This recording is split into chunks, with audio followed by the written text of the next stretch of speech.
Welcome to Verbal Pick Radio, where we give you a verbal image of life, and we're just everyday people. And today we're going to get into the book Consequence by Vince Cole Muhammad. And I've written this book a few years back, but I see a lot of things taking place in the theater that resembles a lot that's in this book. In the episode in the show Power, the first episode titled Consequence, and that's basically about a young man Ghost trying to find a way out the game. Tommy trying to find a way to stay in and continue to be successful in the game. And Kanan in the game, but really to seek revenge. All alter egos. And all of this is in this book titled Consequence by Vince Cole Muhammad. Now we're going to do this in several part series, 1 through however many it takes till we get to the end of it. And I'll be doing it periodically. And I'll post it and you'll see it'll have Consequence, have the picture of the book, and you'll know, and it'll have whatever part it is. This is part 1 we're doing today. Consequence, the mirror of truth that reflects the outcomes of our decisions. We have hundreds, maybe even thousands of thoughts that run through our minds daily. Which thoughts do we keep? Which ones do we discard? We all have positive and negative thoughts. That's a part of life. But which thoughts do we follow? It all depends on the person in the mirror. See, you call to yourself your reality within your existence on this planet. Then you look around and you look around what's around you. These are things that you've attracted to yourselves by your thoughts. And so when you watching, say, the television, or you may be listening to the radio, or you getting suggestions from everywhere. You riding down the street, you see something, you take that in. Do I want this or do I not want this? But it's all based on the individual. That you do your mathematics on the situation, and if in order to arrive at a certain conclusion. So whatever decision you make, it's entirely up to the individual. Now it says, I grew up with a fascination about God, the reality of who he was, or what was he. Why did he create such emotions as hate, sadness, jealousy, anger, self-doubt, and so on? Because those are human emotions, and if you make decisions or judgments based out of anger or based out of a emotion in a panic-stricken state, then that decision will become cloudy. So what was the purpose of those attributes, of those emotions such as anger and jealousy and so forth? But you still learn from those emotions. If you make a decision based out of a negative emotion, then the result of that, you'll see what that seed produces. And you can, down the line, learn from that, and you'll be like, okay, well, next time, I'll do it this way. I'll be more calm, and let me line up my pros and cons and see what would be the better outcome for myself. Because a lot of those attributes, it leads to killers. It leads to robbers, murderers, in a sense. You feeling down and out, you feeling depressed, you angry, you upset, you saying I'm going to get mine regardless, and you see a lot of young men, they may acquire a weapon, pistol, gun, whatnot.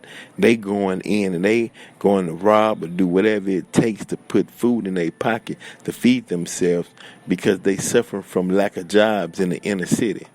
So that creates anger. It creates depression. It creates fear. It creates a lack of self-esteem. When you have situations like that, it becomes sink or swim, or the strong will survive, and then people act out on those emotions. So anger, self-doubt, jealousy, which in turn led to killers, thieves, a lack of hope, and even poverty. Some say your environment shapes your thinking, and the older I became, I thought this to be true because I saw my neighborhood go from perfect to a disaster. Houses was dilapidated, the streets were cracked, lawns wasn't cared for, and old rundown buildings which started off the drug trade. People hustled out of the old rundown buildings. Then rain was supposed to bring nourishment to the earth, but it brought disaster to my neighborhood. The rain turned the streets into rivers. Cars would stall a few blocks away from their driveways because it would flood. Because the system, sewer system, the city wouldn't come out and made sure that the sewer system was drained. So just a simple rain could cause you a certain amount of money. And I'm talking, this was back in the late 70s, early 80s. It says at the age of 5, I entered into the Houston Independent School District, public education system. As a child, you don't realize that the school you attend is inferior to the schools in the suburbs because your perception of the world comes from television. You don't really interact with other areas in the city. All you know is where you stay. So you don't have anything to compare if you in what they call a impoverished area. You don't have anything to compare your reality versus another reality. And not stating that the people are better and from the suburbs to the what they call ghettos or urban areas or hoods or whatever terminology they use to call that. We're not saying that. I'm saying when you can live in a area where it rains and the water drains, you don't have to worry about flooding. When you can live, because everybody, I don't care what neighborhood you live in, everybody wants peace. Everybody want to be able to come home and relax and enjoy themselves. Everybody wants the city that you pay your tax dollars to make sure your sewage and drainage system works. Everybody don't want to live in neighborhoods where chemical plants will dump their waste behind black neighborhoods, turn it into a wasteland where the people will get sick or whatnot. What we're saying is we want the exact equal living as others. We want our children to be able to go out and play in parks and have fun. We want mothers who's pushing babies in baby strollers like the cousin of Dwayne Wade who was shot in the arm and in the head, got caught in a crossfire. We want to see these sisters go out with their children and come home safe.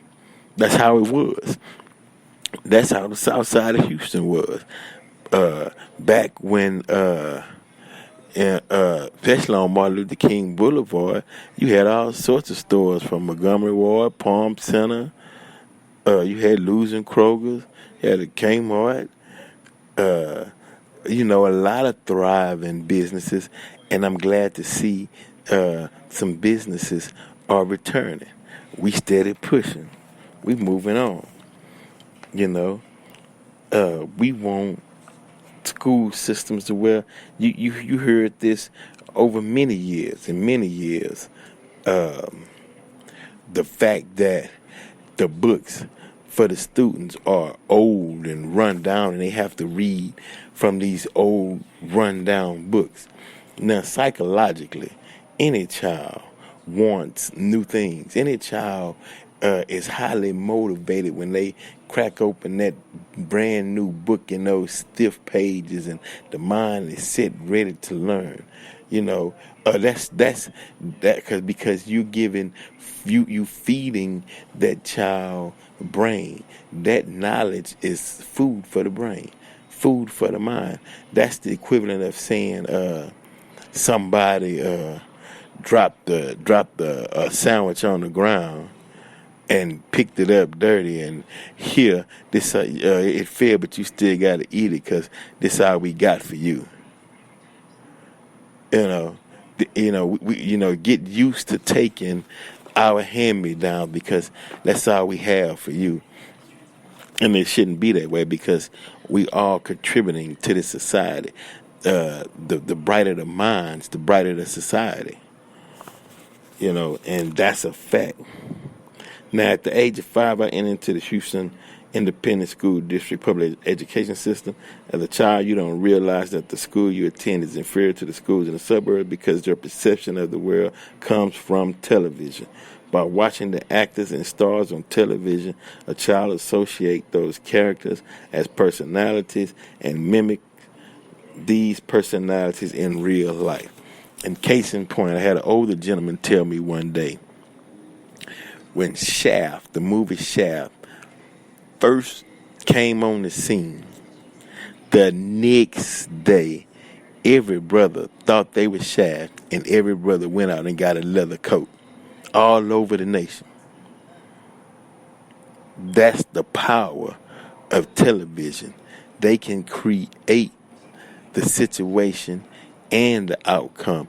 They know how to download symbology and symbologies, and they also know how to download whatever thought that they want you to have. These are scientists that's making these shows. They creating the image, and they want us to go out and play that image that we seen on the television. Right?